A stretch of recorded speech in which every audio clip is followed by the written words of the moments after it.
Hi friends, welcome back to my YouTube channel.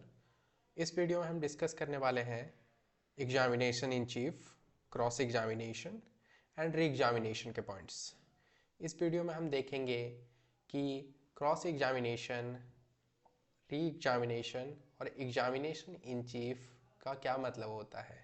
हम इस video में दो तरीक़ों से चीज़ों को समझेंगे। पहले एज पर लॉ क्या लिखा हुआ है, फिर उसके बाद हम रियल लाइफ एग्जाम्पल से समझेंगे कि आखिर examination in chief, cross examination और एग्जामिनेशन, जब एक विटनेस अंदर जाता है कोर्ट रूम के, तो उसके बाद उसका विटनेस जो है, एग्जामिनेशन ऑफ विटनेस कैसे होता है इन रियल लाइफ, वो हम इस वीडियो में समझने वाले हैं। तो चलिए अब हम वीडियो की तरफ चलते हैं।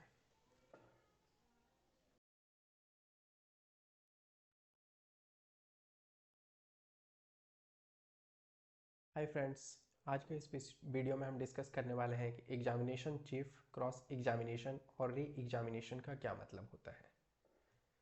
तो Indian Evidence Act 1872 section 135 to 165 cover करते हैं इस बात को कि विटनेस का एग्जामिनेशन कैसे होगा। तो हम examination in chief, cross examination और री एग्जामिनेशन को समझने से पहले एक एग्जाम्पल लेते हैं रियल लाइफ वाला, जिससे आप बहुत क्लियरली और कॉन्सेप्ट के साथ इन तीनों टर्म्स का मतलब समझ जाएंगे। तो फॉर एन एग्जाम्पल, कोई व्यक्ति बस से जा रहा था बॉम्बे की तरफ और रास्ते में उसका कत्ल हो गया। उसके बाद क्या हुआ कि बहुत सारे लोगों पे ये हुआ कि इसने मारा, इसने मारा, इसने मारा। तो उसके बाद पुलिस ने क्या किया, छानबीन की और उसने एक व्यक्ति को पकड़ा सबूत के साथ कि हाँ, सारे सबूत जो हैं इसकी तरफ इशारा कर रहे हैं, तो आप उसको कोर्ट में ले गए। तो यहाँ पे क्या हुआ कि उस व्यक्ति का जो वकील है और जो अपोजिट पार्टी का वकील है, दोनों आमने सामने होते हैं और वहाँ पे फिर कोर्ट्स में चलते हैं। लॉयर एक दूसरे के साथ आर्गूमेंट करते हैं और तमाम सबूत और गवाहों को मद्देनज़र रखते हुए चीज़ों को आगे बढ़ाया जाता है। तो वहाँ पे सबसे पहला हक जो होता है विटनेस को बुलाने का, वो होता है प्रोसिक्यूशन को, क्योंकि वो जो है एलिगेशन लगा रही है कि हाँ, इस व्यक्ति ने मारा है इसको। तो जब प्रोसिक्यूशन अपना बुलाती है विटनेस को, तो जब वो अपने विटनेस को बुलाती है कोर्ट में, तो सबसे पहला हक उसको दिया जाता है विटनेस से क्वेश्चन करने का, क्योंकि जो बर्डन ऑफ प्रूफ है वो उस पर होता है, क्योंकि उसने इल्ज़ाम लगाया है कि इसने ऐसा ऐसा ऐसा किया है, इसने ही मारा है।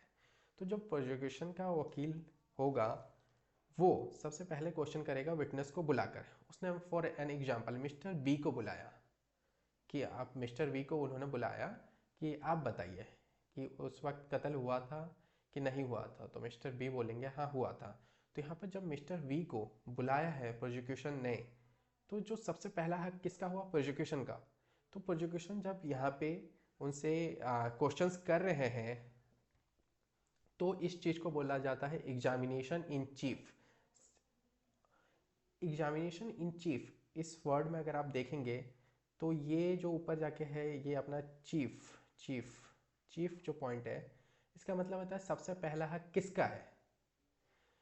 तो वो उसका होता है जो प्रोसिक्यूशन होता है। तो प्रोसिक्यूशन जब विटनेस से क्वेश्चन करता है तो उस चीज़ को बोला जाता है examination in chief. Examination of witness bye party who calls him. उसके बाद क्या होता है कि एग्जामिनेशन में जैसे उसने बुलाया तो वो पूछता कि आपने कत्ल हुए होते हुए देखा था। तो मिस्टर बी ने बोला यस, मैंने कत्ल होते हुए देखा था। फिर उसके बाद मिस्टर मिस्टर बी से फिर क्वेश्चन किया जाता है प्रोसिक्यूशन की तरफ से कि आपने कैसे देखा, मतलब कैसे मारा था उस व्यक्ति ने उसको। तो वो फिर मिस्टर बी बोलते हैं कि उसने मतलब नाइफ से मारा था इस व्यक्ति को। तो फिर उसके बाद फिर मिस्टर बी के लिए अगला क्वेश्चन होता है एग्जामिनर इन चीफ का कि टाइम क्या हुआ था उस टाइम। तो मिस्टर बी बताते हैं कि लगभग दोपहर के 12 बजे थे जब ये हुआ। तो यहाँ पर एग्जामिनेशन इन चीफ जो होता है, वो विटनेस से क्वेश्चन करके और उसके आंसर्स को इस तरह वो करता है ताकि वो जो केस है वो उसके फेवर में आए, उसकी तरफ मुड़ जाए। तो यहाँ पे सबसे पहला जो एग्जामिन हुआ विटनेस का, वो किसने किया, प्रोसिक्यूशन के लॉयर ने। तो इस चीज़ को हम बोलते हैं एग्जामिनेशन इन चीफ। फिर इसके बाद नेक्स्ट स्टेप आता है कि क्रॉस वेरिफिकेशन, क्रॉस एग्जामिनेशन होती है चीज़ों की। तो जो अपोजिट लॉयर है, जो अपोनेंट का लॉयर है, वो भी क्वेश्चन करेगा। फिर जो अपोनेंट का लॉयर आता है तो वो मिस्टर बी से फिर क्वेश्चन करता है कि अच्छा, आपने 12 बजे कत्ल होते हुए देखा। फिर वो मिस्टर बी से बोलता है कि आपका जॉब का टाइमिंग क्या है। तो मिस्टर बी बोलते हैं मेरी ऑफिस टाइमिंग है 10 से 5। तो फिर वो अपोजिट लॉयर अपोजिशन का लॉयर उनसे पूछता है कि अगर आपकी ऑफिस टाइमिंग 10 to 5 है तो आप 12 बजे वहाँ क्या कर रहे थे। फिर इसके बाद मिस्टर बी कंफ्यूज कि, या फिर उन्होंने मान लो आंसर दे दिया, एक टाइम को मान लो उन्होंने आंसर दे दिया कि हाँ मैं कुछ काम से जा रहा था 12 बजे। तो ओके। फिर उसके बाद मिस्टर बी से दोबारा क्वेश्चन करते हैं ओपोनेंट का लॉयर कि अच्छा, आप ये बताइए कि वो बस में कितनी भीड़ थी। तो मिस्टर बी बोलते हैं कि बस में बहुत ज़्यादा भीड़ थी। फिर उसके बाद नेक्स्ट क्वेश्चन होगा क्रॉस एग्जामिनेशन में कि अगर बस में ज़्यादा भीड़ थी तो आप क्लियरली कैसे देख सकते हैं कि इसने ही उसका कत्ल किया है। फिर मिस्टर बी बोलते हैं कि नहीं, मैंने क्लियरली देखा था या मैंने नहीं देखा था, जो भी बोलते हैं। फिर उसके बाद नेक्स्ट क्वेश्चन आता है उनके लिए कि अगर आपने नहीं देखा था तो आप कैसे यकीन के साथ कह सकते हैं कि इन्होंने ही मारा था। तो बेसिकली इन क्रॉस एग्जामिनेशन ये होता है कि जो विटनेस को बुलाता है प्रोसिक्यूशन अपने फेवर के लिए, क्रॉस एग्जामिनेशन में उस पर ऐसे क्वेश्चन किए जाते हैं कि उसके कैरेक्टर, उसके ऑथेंटिसिटी, उसके फैक्ट्स कि वो सही बोल रहा है गलत बोल रहा है, उस पर ही क्वेश्चन रेज कर दिया जाता है ताकि कोर्ट जो है उसको माने ही ना। क्योंकि ऑब्वियसली प्रोसिक्यूशन जब चीज़ों को बोलेगा, विटनेस उसके हक में बोल देगा तो केस तो प्रोसिक्यूशन वाले के हक में चला जाएगा। तो यहाँ पे क्रॉस एग्जामिनेशन में एक तरीके का अटैक किया जाता है विटनेस पे, ताकि वो चीज़ों को सही बोले। ऐसा ना हो कि रट्टा मार के वो बोल रहा हो और पहले से ही उसको सब बता दिया हो कि ऐसा ऐसा सब बोलना है। तो क्रॉस एग्जामिनेशन में बेसिकली सच और झूठ को अलग अलग किया जाता है, जो अपोजिट पार्टी का लॉयर करता है जो डिफेंड कर रहा होता है केस को। तो ये हो गया क्रॉस एग्जामिनेशन। उसके बाद थर्ड प्रोसेस आता है अपना री एग्जामिनेशन। अब यहाँ पे क्रॉस एग्जामिनेशन में इतने क्वेश्चन किए अपोजिट लॉयर ने कि जो विटनेस आया था अगर वो सच भी हो तो वो कंफ्यूज हो जाएगा कि ये ऐसा कैसे। तो फिर यहाँ पे री एग्जामिनेशन में क्या होता है कि जो एग्जामिनर इन चीफ होता है, जिसने फर्स्ट स्टेप पे क्वेश्चंस किए होते हैं विटनेस से, वो आता है और वो फिर जो क्रॉस एग्जामिनेशन में से क्वेश्चंस निकल के आते हैं या जो क्रॉस एग्जामिनेशन में जो कन्फ्यूजन हो गई होती है तो उन चीज़ों को वो सही करता है कि हाँ ये चीज़ें इस तरीके से हुई थी, आपको ऐसे।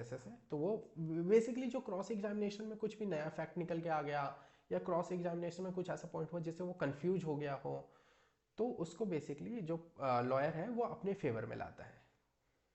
इसके बाद हम इस जानते हैं आगे की चीज़ों को कि कैसे जो examination in chief, cross examination और री एग्जामिनेशन होता है, उन सब का ऑब्जेक्टिव क्या होता है।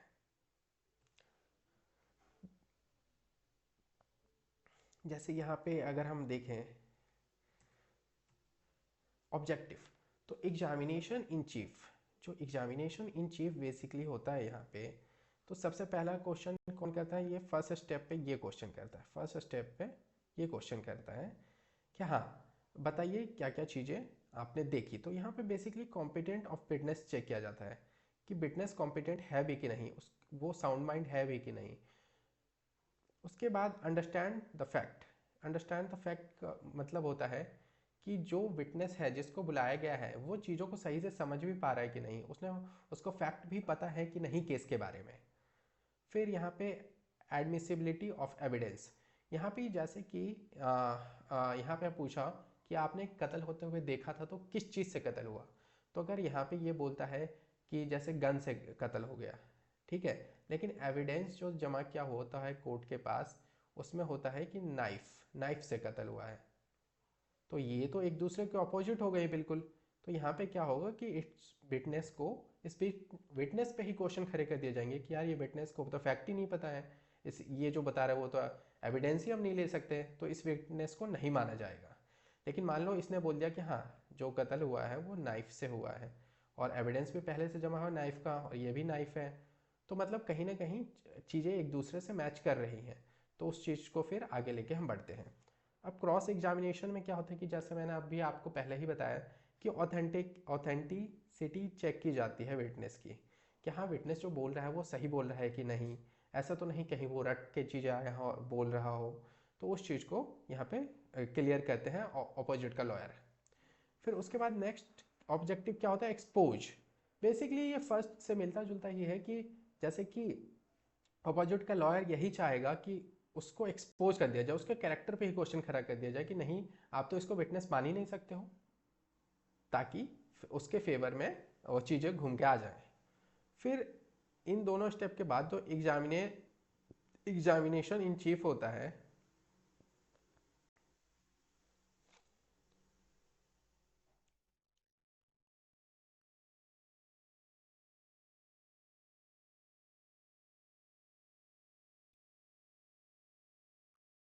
हाँ तो अभी हम कहाँ थे, हम थे यहाँ पे। हाँ, एग्जामिनेशन जब री एग्जामिनेशन होता है तो हो सकता है यहाँ पे बहुत सारे क्वेश्चन करके कंफ्यूज कर दिया हो विटनेस को। तो यहाँ पे क्या होगा कि ये जितनी भी कंफ्यूजन अराइज हुई है उसको, जो यहाँ पे एग्जामिनेशन इन चीफ में जिन्होंने किया है वो आके इन सब ऑल क्लियर ऑल कन्फ्यूजन, जितने भी कन्फ्यूजन हुई है उसको हटाएंगे कि नहीं नहीं जज साहब इस बात का मतलब ये था, ये फैक्ट का मतलब ये था। उन चीज़ों को क्लियर करेंगे और केस को अपने तरफ घुमाने की कोशिश करेंगे। उसके बाद अगर कोई न्यू फैक्ट्स निकला हो क्रॉस एग्जामिनेशन में जो पहले केस में पता ही नहीं था किसी को, तो उस चीज़ को भी फिर ये अपने फेवर में लाएंगे कि हाँ ये चीज़ें ऐसी ऐसी थी और ये इसलिए हुई थी। तो बेसिकली यही मतलब होता है examination in chief, cross examination और री एग्जामिनेशन।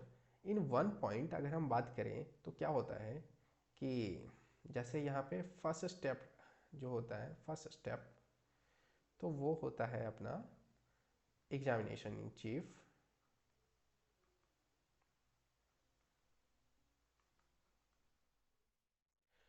फिर सेकेंड स्टेप में क्या आता है, क्रॉस एग्जामिनेशन।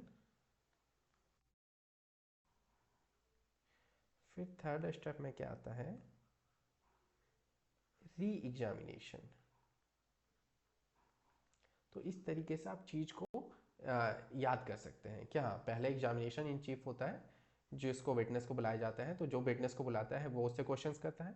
फिर उसके क्वेश्चन करने के बाद अपोजिट की पार्टी, अपोनेंट के लॉयर जो होते हैं वो उससे क्वेश्चन करते हैं। फिर उसके क्वेश्चन होने के बाद जो नेक्स्ट पार्टी है वो उनसे क्वेश्चन करती है। तो इस तरीके से हम चीज़ों को समझते हैं। Okay, thank you.